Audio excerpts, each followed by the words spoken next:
ഇന്നിപ്പം രാവിലെ പൂരിയും ബാജിയായിരുന്നു. അപ്പം ബാജിക്കറിക്ക് വേണ്ടി അതേ ഉരുളക്കിഴങ്ങ് 3 എടുത്തിട്ടുണ്ട്.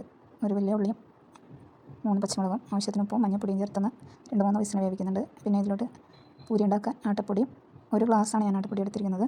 ഒരു 10-12 പൂരിക്കുള്ളത്. പിന്നെ കുറച്ച് റവ, ഒരു 1/4 ഗ്ലാസ് റവയും എടുത്തിട്ടുണ്ട്. ആവശ്യത്തിന് ഉപ്പും ചേർത്ത് പച്ചവെള്ളത്തിൽ തന്നെ നല്ലപോലെ കുഴച്ചെടുത്തു. പിന്നെ ബോൾസാക്കി വെച്ചു. പാനിൽ ഓയിൽ ഒഴിച്ച് ഇത് പ്രസ് പാനിൽ എനിക്ക് കൊടുത്തുന്ന എണ്ണയിലോട്ട്, തിളച്ച എണ്ണയിലോട്ട് വേണം ഇട്ട് കൊടുക്കാൻ. അങ്ങനെ ഇട്ട് കൊടുക്കുന്നുണ്ട്. ഒട്ടും എണ്ണ കുടിക്കാത്ത നല്ല ക്രിസ്പി ആയിട്ടുള്ള പൂരിയാണ്.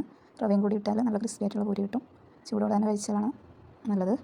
അപ്പം പൂരിയൊക്കെ ചുട്ട് റെഡി ആയിട്ടുണ്ട്. പിന്നെ കിഴങ്ങറി റെഡിയാക്കുന്നുണ്ട്. ഇത് കിഴങ്ങൊക്കെ നല്ലപോലെ വന്നിട്ടുണ്ട്. ഇതിലോട്ട് കുറച്ചൊരു തേങ്ങാപ്പാൽ ഒഴിച്ച് കൊടുക്കുന്നുണ്ട്. പിന്നെ കടുക്, വറ്റൽമുളക് കാച്ചി ഒഴിക്കുന്നുണ്ട്. നല്ല സൂപ്പറായിട്ടുള്ള